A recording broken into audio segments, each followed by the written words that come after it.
Hello, Eagle Nation. I'm Katie Tolbert. And I'm Shaquem Holloway. And this is Sports Talk with the Georgian.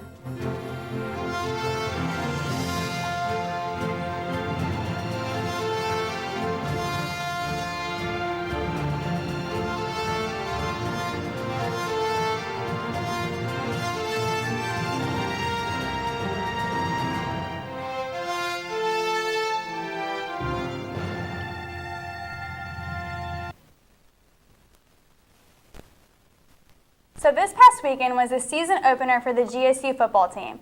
They went up against Savannah State University, and like most people predicted, the Eagles showed no mercy and destroyed the Tigers. The final score was 77-9. Tell me what you thought of the game, Shaquem. Well, I knew GSU would win, but I didn't think they would win like that. 77 points, that's amazing. I think it's good for the Eagles, though, because it's very important not to lay down when you're playing against those teams that everyone expects you to beat. They played FBS-level football like they were supposed to. Coach Monken benefited from it and allowed some of his younger guys to play. One move that surprised me, though, was when Coach Monken substituted freshman Kevin Ellison for senior quarterback Jerick McKinnon. But, however, he proved Monken right when Ellison went 75 yards rushing with a touchdown and 65 yards passing. I completely agree with you, but not going to lie, when the game started with a missed field goal and a blocked field goal, I questioned the outcome of the game. But of course, the Eagles recovered from that pretty fast. I was pretty impressed with how McKinnon really took on his leadership role and scored the first point and touchdown of the game and season. Then he proceeded to lead 9 different Eagles, including himself, into the end zone for 11 total touchdowns. The Eagles rushed for over 500 yards, which is a tough feat for no matter who you're playing, and recorded their second highest point total in GSU history with 77 points. It was an incredible game, and we captured some pretty cool moments. Let's look at the game.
Not a good day for SSU.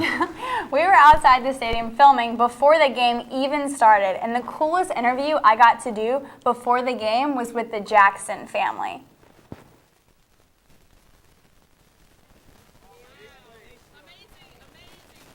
Junior linebacker Edwin Jackson's brother actually came up to me asking if his family could say a few words on how much they supported Edwin. They all just knew he was going to play a strong game and wanted to wish him nothing but the best. They predicted he was going to make big plays and bring strong Georgia Southern spirit to the field. I asked them, as his family, what they thought got him really motivated for the game. And some family members said things like practice and preparation. But the best answers I got were from the ladies. And those answers were loud yelling from the family and, of course, love.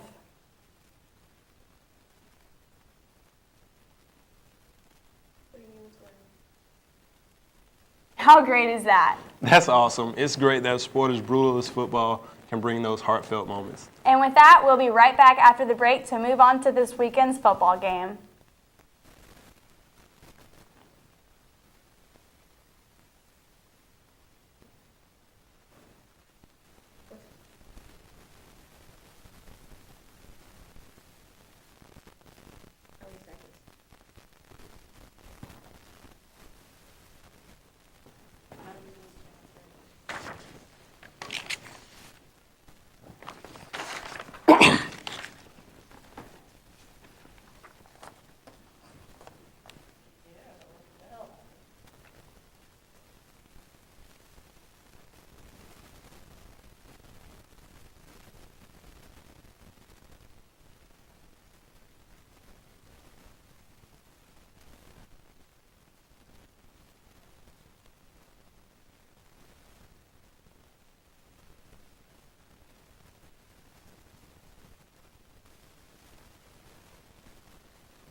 Like we were just talking about, the Eagles are going to come into this upcoming game against St. Francis University motivated after such a huge win.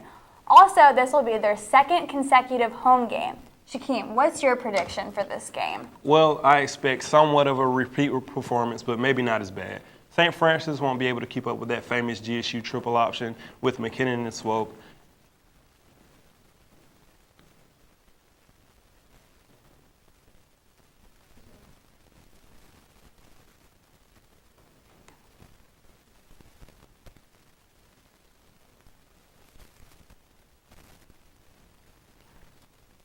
I expect the defense to be aggressive and disrupt St. Francis' offense. I expect Javon Mitchell, Kyle Obeck, and Edwin Jackson to have a field day. GSU will rush for about 400 yards and pass for maybe 75 to 100, and they'll beat the opposition about 56 to 10. This will be a good tune-up game for when conference play begins next week against Wofford. Well, that's a pretty specific prediction there, Shakeem. I also think that the Eagles will easily win this game, especially because they rely heavily on their running game. And their senior running back, Kyle Harbridge, is returning after missing an entire season due to injury. Also, this can't be dismissed that St. Francis has lost 5 season openers in a row. This definitely could be a different game for the Eagles, but I know something that will stay the same, and that's the view of the construction. It's definitely a hindrance this season, and with the new ticket policy for students and limited seating available for fans, it's not exactly ideal standards, but what the future brings is promising. I'm really excited to see the finished product. After seeing it at the game on Saturday, I wanted to take a closer look. So when we went to the stadium and took a look around. Welcome to Paulson Stadium, everyone. As you can see, we have a lot of work to do, and the stadium isn't going to be ready until May of 2014. A lot of people were kind of disappointed when they showed up at school and it was covered in dirt, but because of the rain and the lightning and the thunderstorms, construction was just paused pretty much the entire summer. One of the huge things that's happening with construction is the Football Operations Center. It's not going to be on this side, it's going to be over on the east side.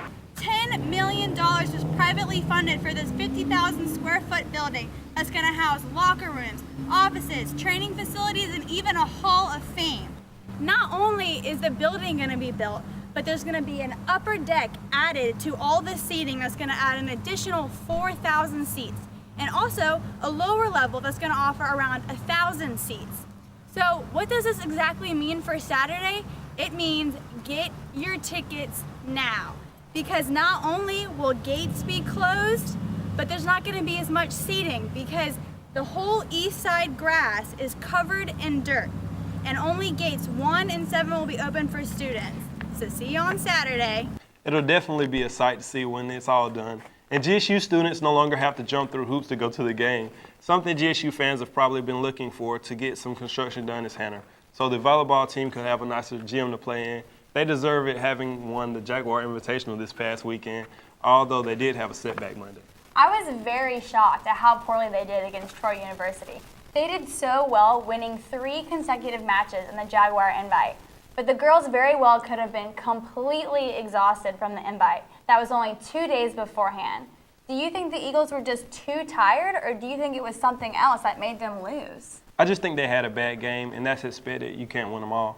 The Eagles had a lot of errors in that game as a team, so it was a collective effort. Committing that many errors is something I don't expect to happen at the Magnolia Invitational this weekend. Yeah, errors are huge in volleyball. They can make or break a match for the team.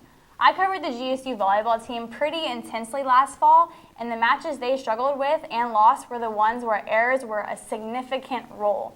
We'll be right back after the commercial break to wrap things up with men's soccer.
So the men's soccer team has started their season 1-1.